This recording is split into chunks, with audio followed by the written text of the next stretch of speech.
Hello and welcome back. Come join me, Megan, and sit for a spell around the cauldron while we talk about witchcraft, polytheism, and the intersection of magic and mundane. I received a message on Instagram a few months ago. Yes, I know, I'm late. About how I am adjusting to living in an area without 4 traditional seasons.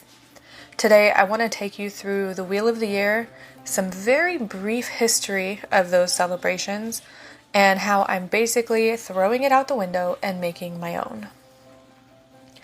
As always, a wonderful shout out to my patrons on Patreon. Thank you so much for your support. It truly means the world to me, and I thank you from the bottom of my heart. If you'd like to help support the show, feel free to join me on Patreon for as little as $1 a month and get patron-exclusive perks and content. I'm also in the process of switching over to my own self-hosted membership type thing, so if that happens before this episode comes out, it will be posted about on Patreon. Anyway, with that being said, let's get into the show.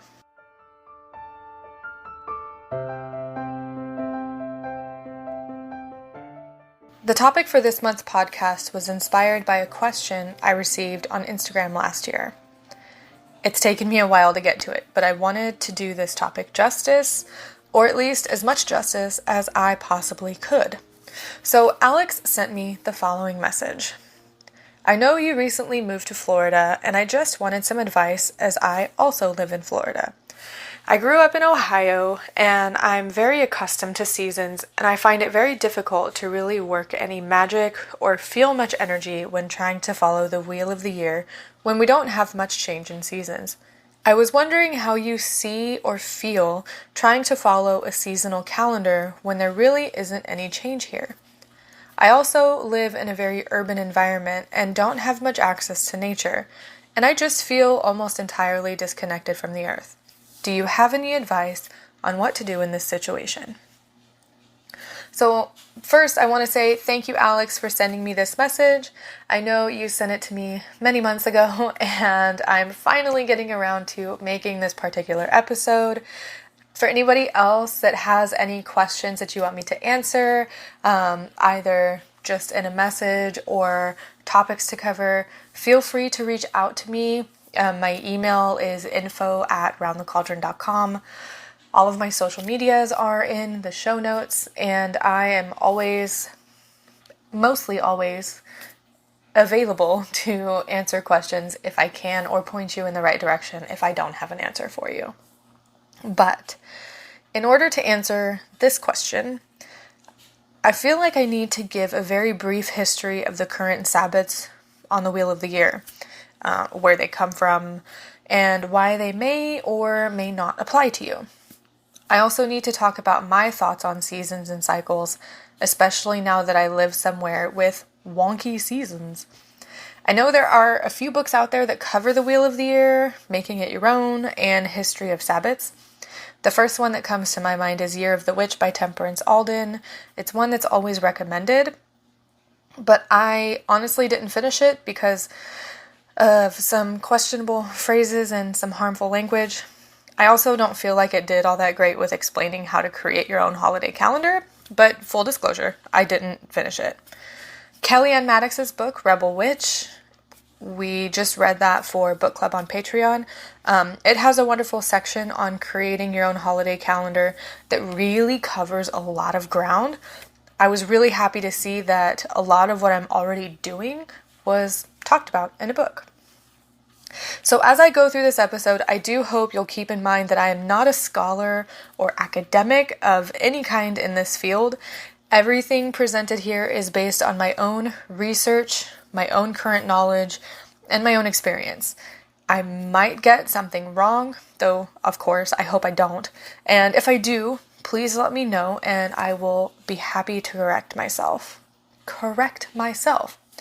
I also hope that you'll keep in mind when I talk about some of the Sabbats that I am coming at them from the perspective of an Irish-focused Celtic polytheist, but we'll get there. So in any case, let's talk about a very brief history and sort of explanation of the current Sabbats on the Neo-Pagan Wheel of the Year. These might be familiar to you, they might not, but in order to really do this topic justice, I feel like I need to talk about them. So, the Sabbats on the Neo-Pagan Wheel of the Year are Samhain, Yule, Imbolc, Ostara, Beltane, Litha, Lammas, and Mabon. So the Neo-Pagan Wheel of the Year is a modern invention that's primarily found within Neo-Wicca. And I'm specifying Neo-Wicca because there's a difference between Neo-Wicca and initiatory Wicca.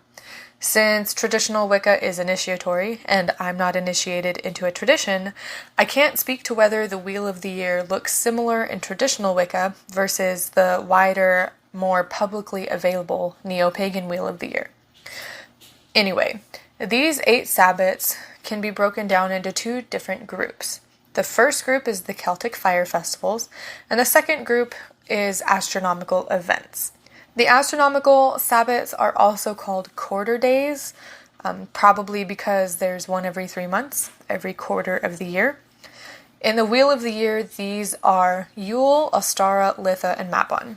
However, their astronomical names are winter solstice, spring equinox, summer solstice, and autumn equinox. I think the spring equinox is also called the vernal equinox, but I'm not really remembering if that is for spring or autumn. But these are the names I will use from here on out. I won't be calling them Yule, Ostara, Litha, or Mabon. I will be using either winter or summer solstice or spring or autumn equinox. The Celtic fire festivals are Samhain, Imbolc, Lammas, and Beltane. These are commonly called cross-quarter days and are based on fire festivals that come from several different Celtic nations. 2 of them, Lammas and Beltane, actually have different names than their traditional counterparts, but we'll go over that in just a minute. Within Neo-Wicca, which is the common framework that the Wheel of the Year is presented in, the wheel details the life cycles of both the god and goddess. It may vary depending on who you ask, but as far as I remember, this generally begins on Samhain with the goddess in her crone phase and the death of the god. Throughout the cycle, the goddess goes through various stages of life as maiden, mother, and crone. The god goes through his various stages as the newborn son, the consort to the goddess, and his life partner in death. Of course, within Neo-Wicca, this all varies massively depending on who you ask, so please keep that in mind. Outside of Wicca, though, the Sabbats have different meanings. The astronomical Sabbats have been celebrated around the world in one form or another throughout time. You can see evidence of this in the Germanic celebration of Jul, I don't know how to say that right, now known as Yule in modern day, that begins at the winter solstice. You can see this in how Stonehenge is arranged for the light of the sun to align on the winter and summer solstices.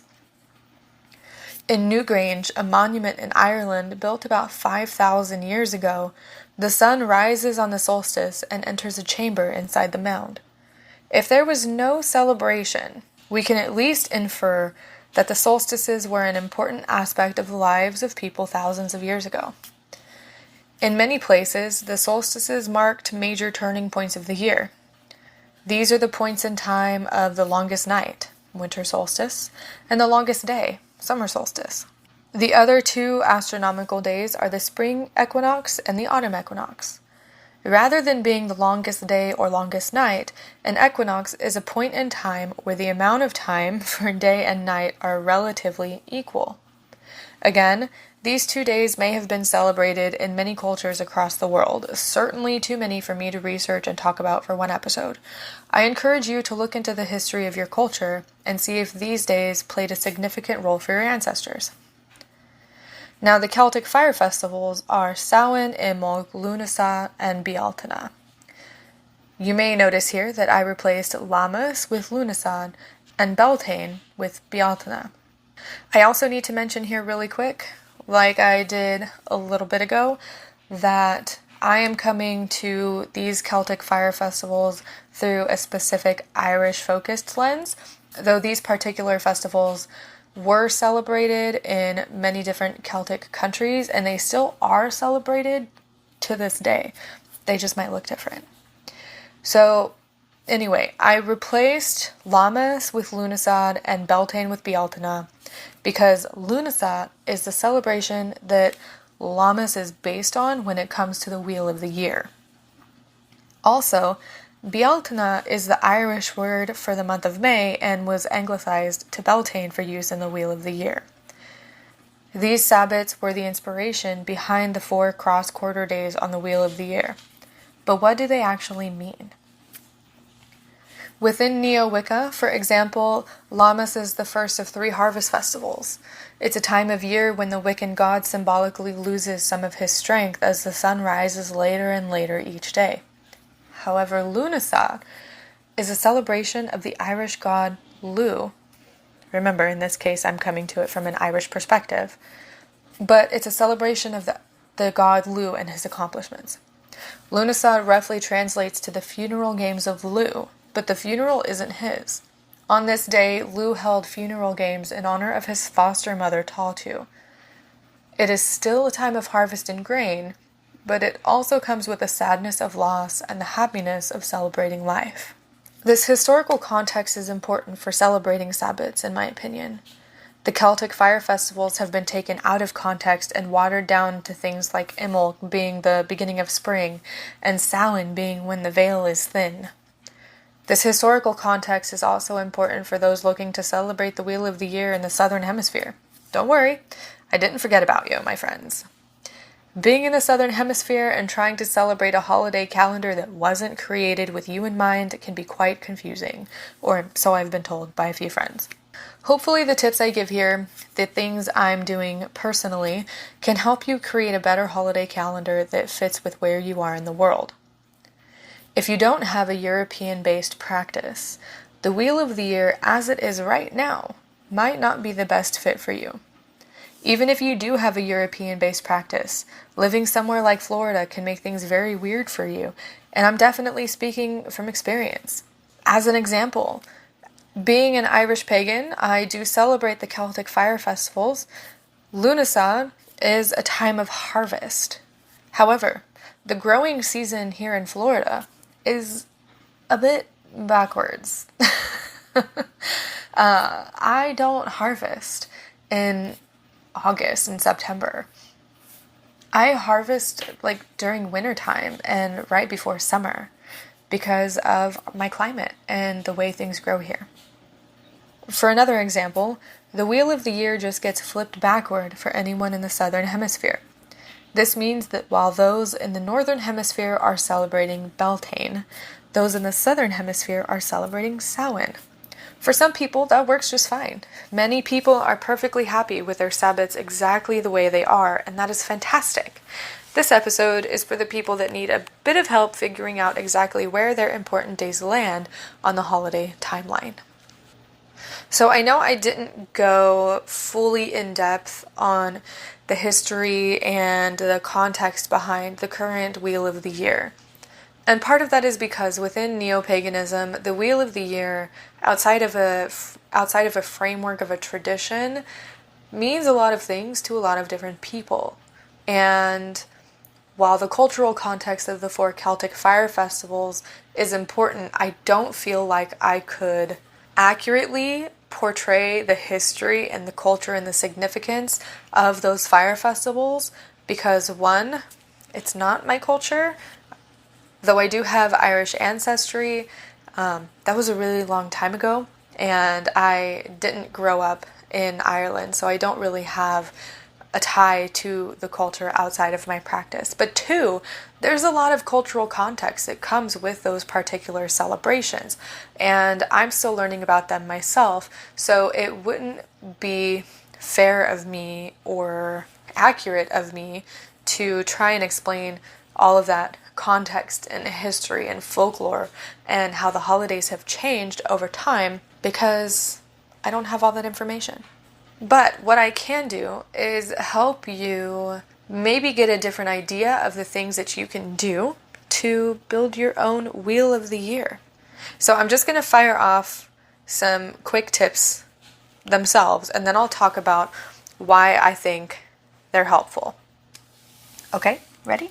Here are a few tips.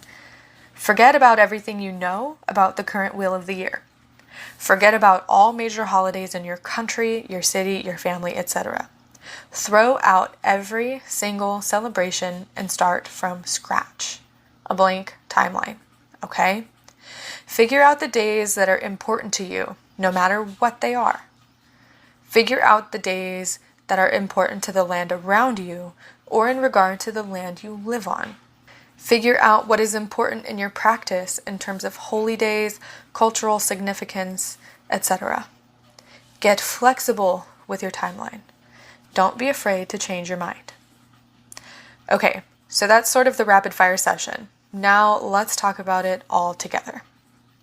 First, why should you forget about everything you already know or do? Throw it all out and start from scratch? Here's the thing. And of course, I'm just speaking from my own experience, but sometimes we celebrate holidays just because everyone else does.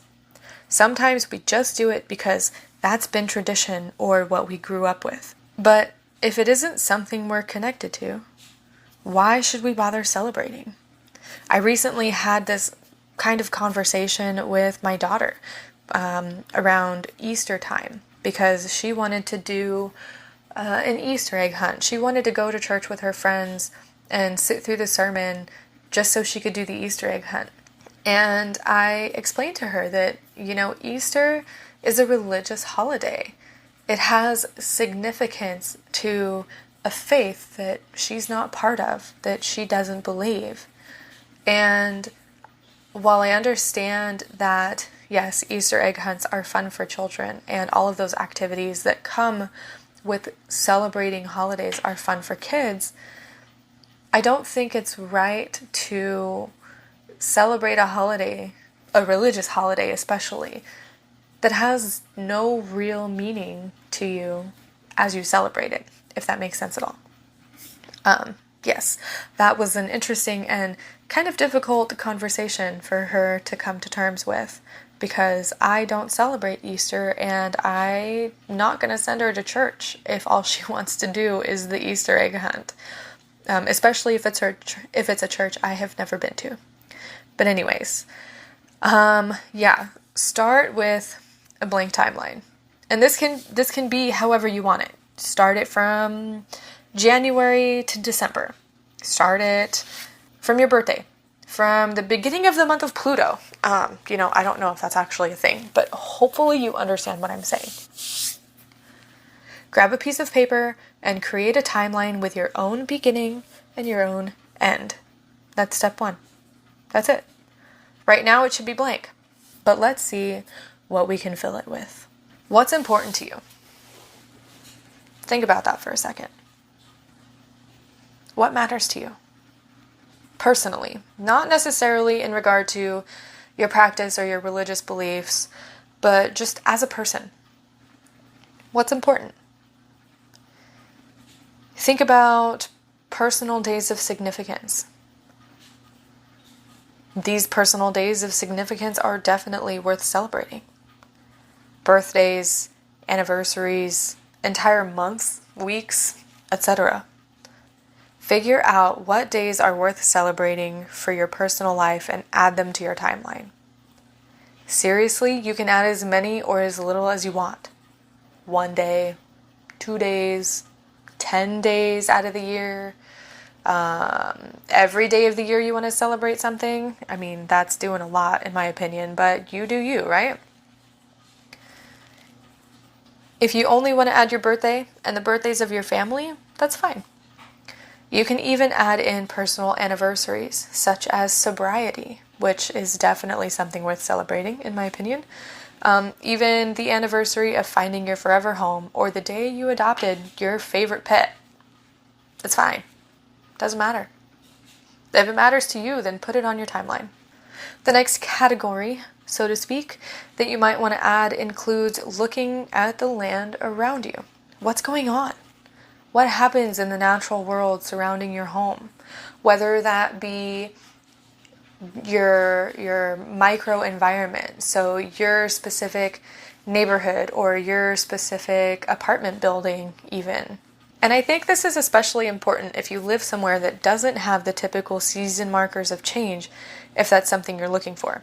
I remember last year, I think it was, that I made a reel on Instagram about how I knew the season was shifting into winter in Florida based on the light coming on in my car to tell me that my tire pressure was low because it was cold outside. If that's something that happens where you are and you find it significant, then celebrate it. But also, try to get a little deeper with the land. And this can take practice, patience, and a lot of observation of the natural world around you. So be patient with yourself. What's harvested in your area? What is planted and when? What does the agriculture look like? What about big events in your area? My mind automatically goes to agriculture because that's just what it does. But in my area, strawberries are a big agricultural and economic staple. Strawberry season in my area is marked with food stalls at the strawberry farms, local strawberries being found in the large chain grocery stores, and the Strawberry Festival. We know strawberry season is coming to a close when we start to see signs for picking your own strawberries on the farm, to pick up the stragglers that got left behind and didn't make it to the store. Even manatees have their own season. Funny story, and not at all related to this, but I want to tell you. A couple weeks ago, we went to the beach, and I love to swim in the ocean. It's just what I do, okay? And I decided that I was going to wear goggles this time because I was looking for shells in the sand under the water. Well, I dove under the water, and I'm swimming, I'm trying to make it out to the sandbar, and I'm still underwater, and all of a sudden I come face to face with a manatee right in front of me. And it's not the first time that we've seen manatees in the water where we're swimming. But yes, face to face with a manatee, I scared them and they scared me, and we both turned around and swam in opposite directions. And I'm really glad I was wearing goggles that day, otherwise I would have ran right into it, like smacked right into it. But anyways, you tend to find manatees closer to the shore here in Florida during the colder months of the year, because that's where the water is warmer. But in the summer, they generally stay in their own habitats further away from the shore. If manatees were important in my life in some way, I could find a way to celebrate their return during the colder months and their departure during the warmer months. This is true for most animals and even plant life. I mean, here in my part of Florida, we have several seasons related just to bugs. Love bugs, mosquitoes, dragonflies, fire ants. Even the gators have seasons, okay? It just takes a little bit of observation to notice these shifts. One other thing I'm personally doing this year is marking the beginning and end of hurricane season. I haven't decided if I'm going to do it ritualistically, but I feel like now that I'm in a forever home, I'm more stable in my home life than I was last hurricane season.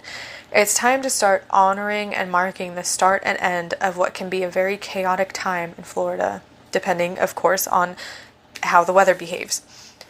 I feel like it's an important time to honor the natural patterns of weather, to reflect on how humankind has played a role in climate change, and to ask for protection from the gods and land spirits during hurricane season.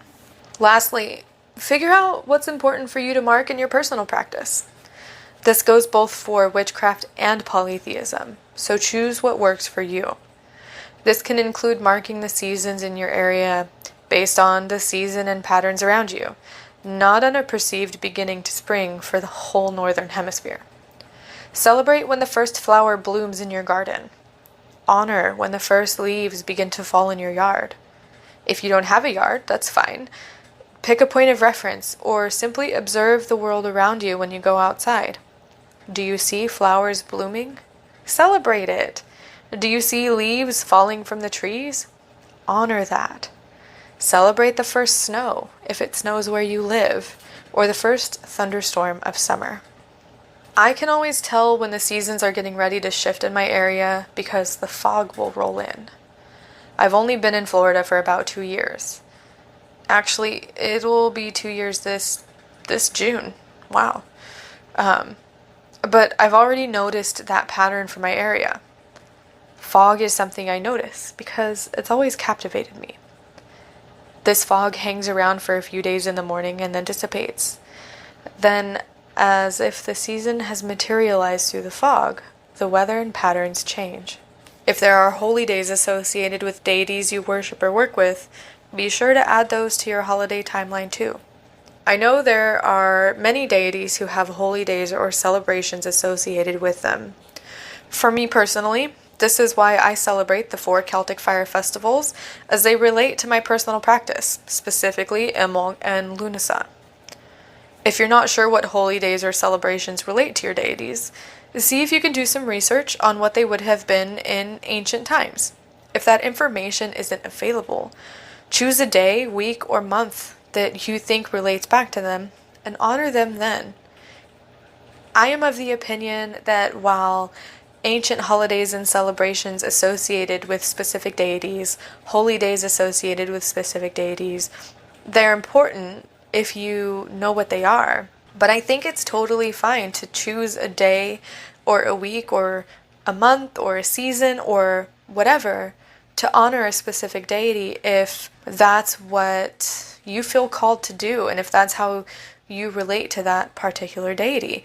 And if that deity is okay with it, it's fine. You can also include the phases of the moon if that's something you want to mark. I know it seems like everyone in the wider witchcraft community focuses on the full moon. It's seen as a time of significant power for spell work, but what if you don't care about the full moon? What if you prefer the new moon or the waning moon? That's fine. Honor that instead in whatever way suits you. You can even honor the phases of the sun throughout the day if that's what you choose to do. You can get as personal and detailed as you want. Now, what happens if you're going along, you've got your timeline, you created it all, and you get to a celebration and you realize that it doesn't feel right there anymore. It doesn't belong there anymore. Guess what? You can remove it. You can take it out. Don't celebrate it. That's the beauty of creating your own holiday timeline, your own personal wheel of the year. You can add things and remove them as you see fit. This allows for your own growth, both in your personal life and in your practice. Don't be afraid to be flexible with your celebrations either. They are meant to be celebrated and honored for a reason. This is something I've always struggled with. How do I make holidays I never felt connected to feel sacred? And this, creating my own holiday timeline, has been instrumental in bringing that connection back. There are 2 more things I want to talk about before we finish up this episode. The first one is how I have personally adjusted to the different seasons here in Florida and how that has affected my practice. First off, I definitely need to mention that while I've been here for 2 years, this is an ongoing process. And personally, I feel like it always will be an ongoing process as our climate on Earth shifts and changes. But anyway, the only place that I ever had a solid foundation for the seasons and energy would be my hometown. That's the place I lived the longest and the place I am most familiar with. I was born there. I didn't move out of that state until I was 19, and even then, I went back less than a year later. I lived in the middle of Oklahoma, in a small town for roughly 9 months. And when I say small, I mean like a population of less than 500 people, with no grocery store, just a gas station and a post office. Yeah, that was fun. I lived in the Reno area of Nevada for a little more than a year. I lived in Oregon for almost 2 years. Now I'm here in Florida for almost 2 years. I'll admit that I still struggle sometimes with feeling the energy of where I live. I think this is due to two things: my mental health and being new-ish to the area. One of the first things I notice when moving here is the summer thunderstorms. They're pretty predictable. They happen almost every day in the summer around 4 p.m. Torrential rain, huge raindrops, house-shaking thunder rumbling through the sky, and a calm like I had never felt before. This was routine. This was expected. It wasn't until we moved out of our apartment and into our house that I noticed the fog during seasonal shifts. We now live in an area that's more spacious and allows for the fog to settle in. Before, I didn't have that, and honestly, in the apartment, I was more concerned with trying to get out of the apartment that was run by a really crappy landlord. Where I am now in my practice, the one thing that has helped me connect with the energy of the land is gardening and spending a few minutes with the trees in my yard. I can't sit in the grass for too long because of the ants, but standing with my hands on the tree for a few moments, reaching out with my own energy and making that connection has been something that has helped ground me, but also acclimate me to the different energy here in Florida as opposed to Oregon. I know not everyone has access to a yard or a garden, but find something that's similar that can work for you. Buy a cute plant or make a habit of sitting in a park that you have access to. Spend some time just existing outside. Be mindful of where you are. Sit in silence and stillness and just be. And for those times when you can't get outside, maybe open a window. And I'm still adjusting. I think I'll probably always be adjusting. There's always something new to discover, something new to feel in the air, and something new to pay attention to. Alex also asked about living in a city. I'll admit I have never really lived in the middle of a city with tall buildings and what some people would call a concrete jungle. I've always lived either on the outskirts of a town, more in the suburbs, I guess, or in small towns on the outskirts of large towns or cities. I'm going to pull a clip from my interview with Christine Grace, though, which I'll link in the show notes. I feel like she explains it much better than I can, especially since she's got the experience to back up her tips. While she is the witch at the forest's edge now, and she lives in her own cabin with her family in the forest, she didn't always live that way. And I feel like her tips would be helpful for anyone that hasn't heard them yet. Cities are amazing and so alive. And so it is much like the forest is a wonderful place to connect. Cities actually are too. It can just be a little less obvious. So I would suggest kind of going with what you're drawn to. What are you kind of interested in where you live? Are you excited about thinking about the geology beneath your building? Is that interesting? Or are you kind of like, mm-mm? Are you excited about the fungi that live in the mulch around the landscaping around your building? Are you excited about looking up and seeing birds? What is your thing? Are you pumped about wind and weather? Or are you in love with constellations? Even with light pollution, you can still see some stars most of the time. So it kind of depends on what you're interested in, but there's always a place to go. Whether it's so I've lived in some apartment buildings that have a little strip of landscaping around them, and some that literally have nothing around them. But there are always parks. There's always geology. There's always animals. And it may not be quite the romantic animals that you have in mind. If you tend to kind of romanticize the beach or the forest or something, the animals and plants that you have near you might not be exactly those romantic ideals. And it also might not be what you see in a lot of books about witchcraft, where it's kind of specific lists of, work with this animal in this way, work with this plant in this way.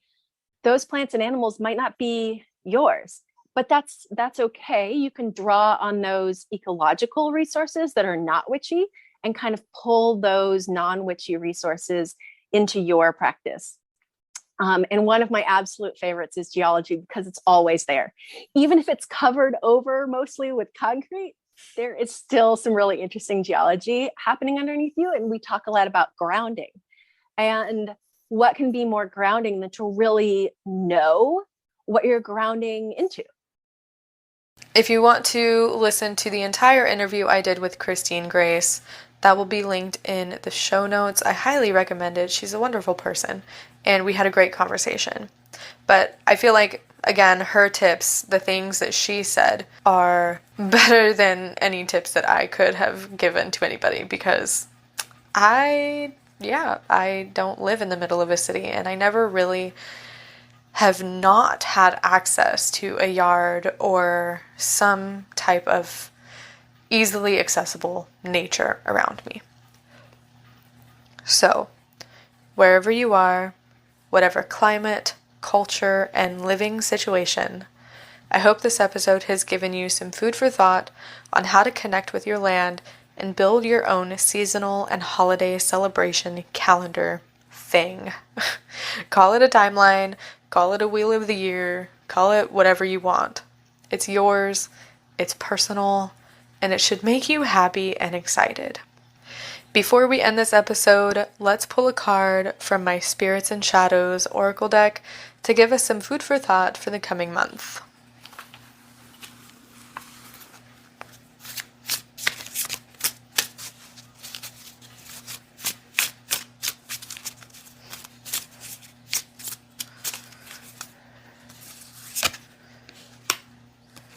Alright, so I pulled Foresight. I'll be sure and post a picture of Foresight for everyone to see, probably on Instagram. I will definitely include it in my newsletter. But for anyone that's not going to have the ability to see the card, this card depicts a black cat halfway behind a wall, peering out into, at me, looking at